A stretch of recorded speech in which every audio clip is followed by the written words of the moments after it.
So I wanted to do a video today based on a question that I was asked by a client, and it's not related to any services that we provide, but I thought it was an interesting question and he just wanted my opinion, so why not get out there and share it on YouTube.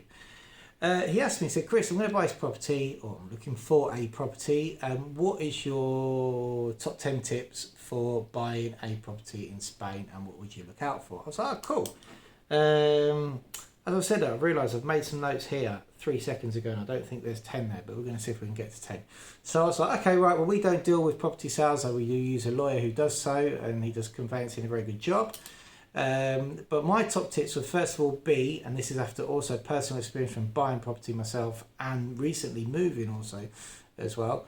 First thing you need to do is make sure you know the area. Areas are different. So when I say you know the area, you need to know the seasons and the area you're going to and the time of the year. Make sure you know the area all year round. If you're buying in a tourist area, you evidently don't want to be looking at properties in February, March, because by the time you get to July, you're going to have people hanging off your balconies with jugs of sangria.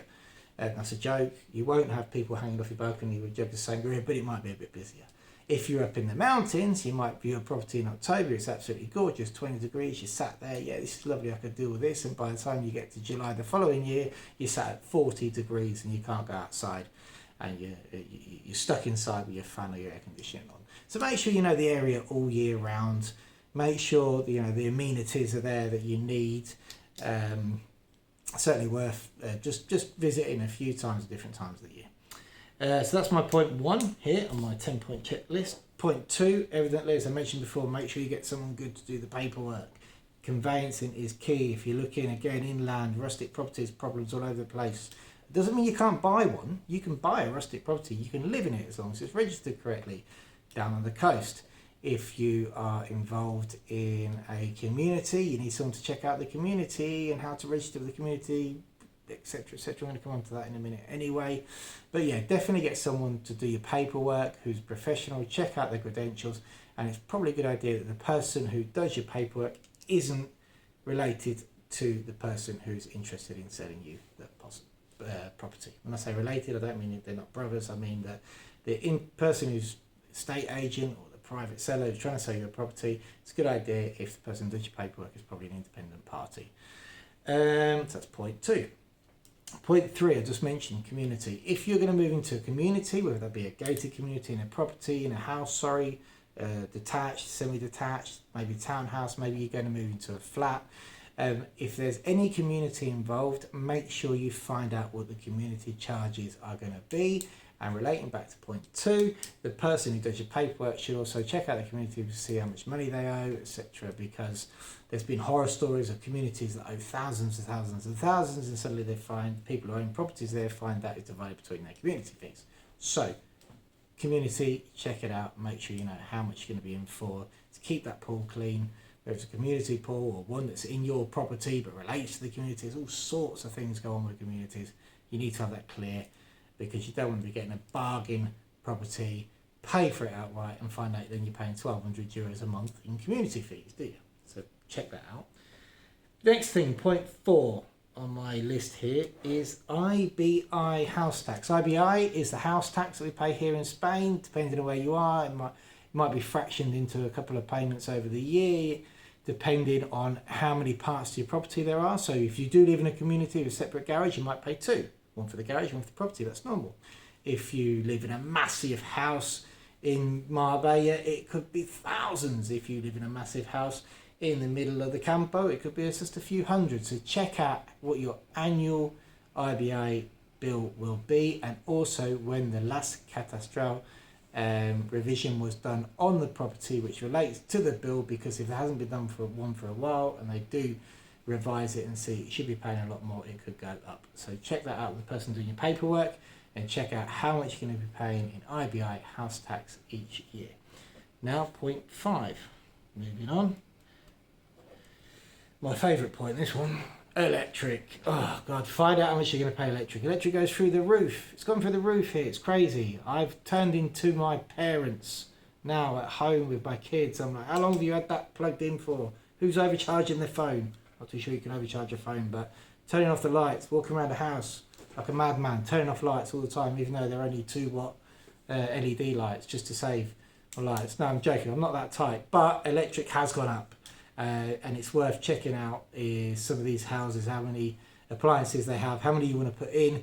Make sure there's enough plugs, because that is a massive expense. You know, make sure that the house is up to the standard that it needs to be for you. I see so many houses where there's like 3 plugs in the kitchen. Well, that's no good nowadays, is it? You know, one plug in the living room, and you get one of those Chinese things from the shop, the Chinese multi-plugs from the Chinese shop here, because we all buy our electrical stuff from the Chinese shop, and really we should buy it from the wholesalers, you know, and it's just that big with 50,000 chargers hanging off it. No, make sure the house is adequate. It's got plenty of power going to it, that the electric has its revisions regularly, and that you're not going to have problems on what the average bill is. It's always a good time when you're looking at properties. Electric is huge here. Not only how much it costs, but is the house up to what you need. When I did a reform on a property that I bought back in 2006, my friend who came over actually to help me and the electrician who did all the installation doubled up on everything. He said, in 15 years time you'll thank me, and I have done. So make sure that there's plenty of it's electrically adequate, and how much you pay on an average monthly for your electric bill. What's the next one? Point 6, water. Oh, yeah, it's an interesting one.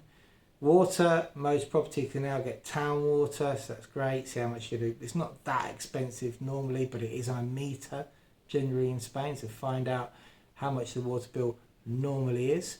If you're inland and you depend on well water, is there enough storage for water if suddenly the well runs dry? Can you buy water by the lorry load? A lot of people do that to fill up swimming pools and stuff. To find out what the access is to water, whether it be town, storage, or if you can actually buy it, because a lot of people do buy it in bulk, if that's the correct terminology for water, in a lorry if needed. So check out the water situation in the property. The next one, point 7, gas.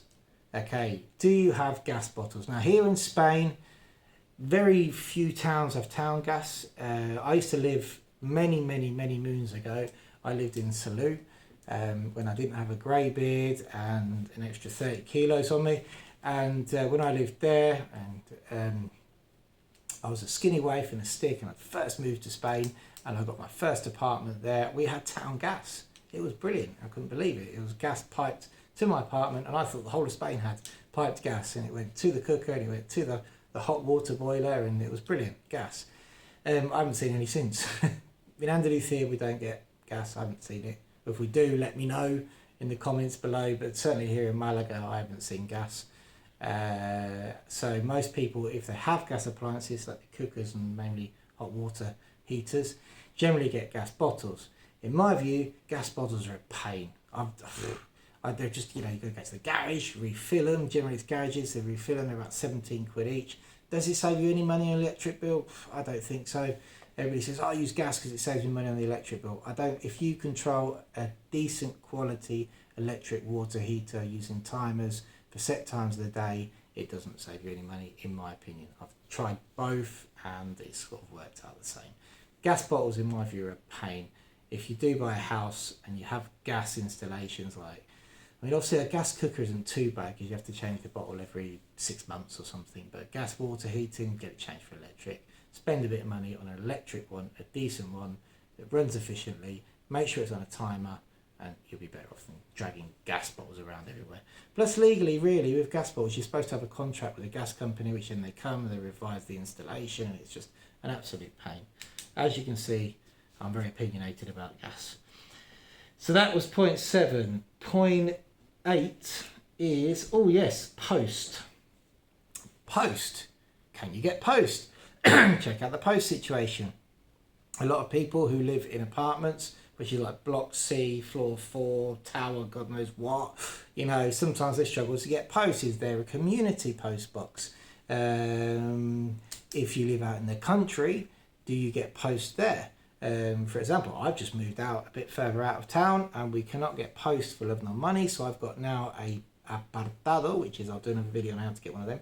which is a post box, a PO box at the post office. It's great. Well, it's an absolute treat. I can get parcels delivered there. We get everything delivered there. It's like having a post box, but I'm there all the time anyway for business, so it's not too much of a pain for me to go. But we still get Amazon and stuff to the house because couriers are different to the general post office. Couriers will deliver anywhere once they've spotted you once. Sometimes you can even send them a location pin, but the actual general post don't. So check the post situation. Which reminds me, in brackets, if you like takeaways, normally if you have a problem with the post but you've got a local takeaway, they'll bring it to you well, because I discovered that with the Chinese the other day. So that's good. I can still get Chinese and Amazon, but I can't get post. What's the next thing on my list here? So that was number 8. Here we go. I'm going to group these ones together. My last 2 points. Wood and oil. Some people have oil type burners. Don't really understand about that. Never had any experience, but if you have got that, check that there is a supplier. Wood and wood pellets. If you've got a wood burner, they're very, very romantic wood burners. They're brilliant. Absolutely lovely. Sometimes not that efficient, so you have to check if the wood burner is in a prominent place in the house, what kind of wood burner it is. It's always good to have a closed door one with a fan, because that kicks out the heat. If that backs onto another room or there's a room above it, you'll find that distribute the heat as well. If it's just a lone standing burner which goes straight out the wall, you might find that it's very pretty but not very effective. When buying wood, buy by the bulk. Make sure you've got a wood man or wood lady that will come and deliver your wood, buy for the winter, and that's it. Check out the local prices. I think a metre squared of like olive root and olive branch is around 60 to 80 euros, one of the big white bag thing is. But check out what's going locally, but don't buy it by the barrow load, because you'll be, apart from the fact you'll wreck your car, talking from personal experience, you'll be there every day and it's like 20 euros by the time you've bought a barrow and something else. So it costs an absolute fortune unless you buy wood in bulk. So if you do have a wood burner in the property you're going to buy, make sure that you check out who your supplier is locally. And my last point is the pool man and garden, which I've put into point number 10, put them together. And the reason I've done that is because, again, if you're moving to a property, say, for example, this point is actually raised by a client of mine who has come from a small townhouse in the UK that's in London, sold it for a lot of money, moved over here and bought the property of their dreams with a pool, a garden, an orchard, and everything that comes with it.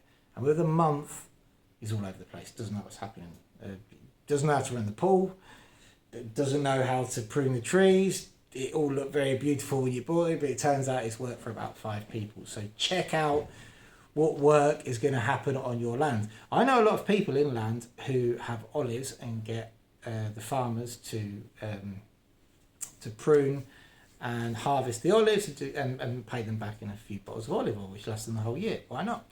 But definitely check out what you have on your land if you're looking at buying land. If you have a pool or something you're not used to using, get somebody in to show you how that pool works, and also work out the chemicals that's got to go in it and stuff like that. So definitely maintenance outside is always a good point to look at. So there you go. That's my going on for 13 minutes checklist of a few things that if you are going to buy a property, you want to check those things out, because you get very romantic when you come over to Spain. Even for us who live here, we see somewhere we're like, oh, that'd be brilliant, we'd love to live there. But the nuts and bolts of it is it could be a lot more expensive than you think, or a lot more harder to run. There we go. More videos to come. Please, if you like this video, click below, subscribe, and drop us a comment on anything really that you would like us to talk about, and I will try and get a video on there.